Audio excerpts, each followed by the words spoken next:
طيب، السلام عليكم ورحمة الله. حابب بس أوجه رسالة بسيطة لأخواننا الإعلاميين في مصر بخصوص طبعا موضوع حلايب وشلاتين، والموضوع بقى أكبر من كده. الجماعة قالوا إنه خلونا من موضوع حلايب وشلاتين، هسه هتكلم فيه. بس الجماعة قالوا السودان ذاته مصري، يعني الأراضي السودانية هي ذاتها أراضي مصرية. لين حق نضحك ونعتبرها نكتة ظريفة منهم ونصفق لهم. بس عايز أحب أسألهم سؤال: هو أنتوا يا مصريين 200 ذات حكمتوا مصر؟ 200 المصريين حكموا مصر. يعني ما سمعنا في التاريخ القديم إنه في حاكم مصري من أسرة مصرية جده مصري هو حكم مصر. يعني 200 حكمتوا مصر انتوا عشان تجي تحكم السودان؟ ولا وريني اسم حاكم مصري كده، مصري حكم السودان ومشى فيه قراراته. ما اظن انه في حاكم مصر، ما في اصلا حاكم مصر حكم السودان. انتوا حكموكم الاتراك والانجليز وما شابه وهلم جرة والجماعة دي، وفي ظل الاتراك لما حكموكم حكموا السودان معاهم. يعني الملك الفاروق بيتكلم عنه ده مصري هو، في ظلهم انتوا جيتوا السودان. ما علينا، ما حكمتونا. المهم نتكلم في موضوع حلايب وشلاتين. بس بالله عليكم أسألكم، حلايب وشلاتين دي بتشبهكم زيكم؟ الدراسات بتقول لك، ولا إذا أنت أردت أن تعرف هوية الشعوب فأعرف ثقافتها.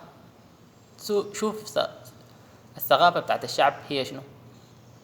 شوف حلايب وشلاتين، ثقافة، لهجة، عادات وتقاليد، هل هي أقرب للسودان ولا لمصر؟ الناس دي لهجتهم يعني لهجتهم سودانية بحتة. الناس دي بيقولوا يا زول، بيقولوا شنو، بيتكلموا كلام سوداني سريع زينا كده. ما حصل سمعنا انه في واحد من حلايب ولا. طيب، هل حصل لاقاكم واحد في حلايب ولا شلتين بيتكلم بلهجته بيقول مش كده، ولا ايه يا عم، ولا بلاش، ولا مش كده يا عم؟ لا لا، ما عندهم لهجة مصرية كده، كلام ما مصري، يعني كلامهم الأقرب للسوداني شديد. بعدين حتى في لبسهم، ناس ديل بيلبسوا جلاليب سودانية، بيلبسوا عمم، بيلبسوا سديري حقنا حق السودانيين ده. في الثقافة حق الزواج حقتهم، العادات والتقاليد كلها عادات وتقاليد سودانية، عادات سودانية بحتة، ما هي أقرب للمصريين هاي. الناس ديل عندهم سيرة وأغانيهم بتاعت المناسبات الأفراح أغاني سودانية، وعندهم طنبور وعندهم ربابة. ما ممكن، ما أقرب للمصرية. يعني كل الثقافات والعادات والتقاليد هي أقرب للعادات والتقاليد السودانية. حتى المظهر العام والزي كل شيء.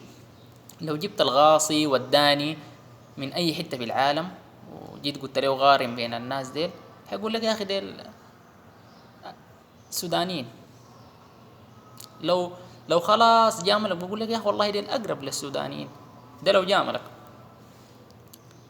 فيا أخواننا في الإعلام المصري يا أخي، انتوا الناس العاقلين الفاهمين، يعني اوعوا كده ووعوا، ما تضيعوا شعبكم ده ضيعتوا معاكم بكذبكم الكذب الكثير والإجرام اهدوا شوية. لو جاي واحد مصري أو إعلاميين انتوا ذاتكم جيتوا مصر أو جيتوا حلايب ولا شلاتين وقعدتوا وسط الناس ديل كده، وسطهم قعدتوا بينك وبين قلبك براك كده، بتقول يا أخي والله يا أخي الناس ديل سودانيين ما مصريين، والله حتقولها، لأنك حتحس نفسك غريب في نصهم، حتحس نفسك مصري. عشان كده ما في داعي كل مرة تتلصقوا حقتنا وأرضنا. خلوا الجغرافيا والتاريخ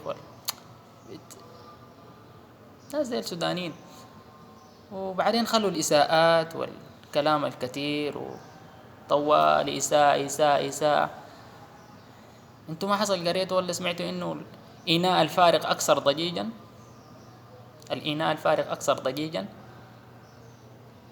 يا أخي ما بداعي للكلام زي ده، وخليهم يعيشوا، نحن نعيش وما تضيعوا شعبكم على بالكذب بتاعكم وكذبكم الكثير. والله الشعب المصري تعبان معاكم، تعبان، وغايته الله يكون غايته في عونكم وعوننا، وربنا يوفقنا ويوفقكم إن شاء الله. والسلام عليكم ورحمة الله.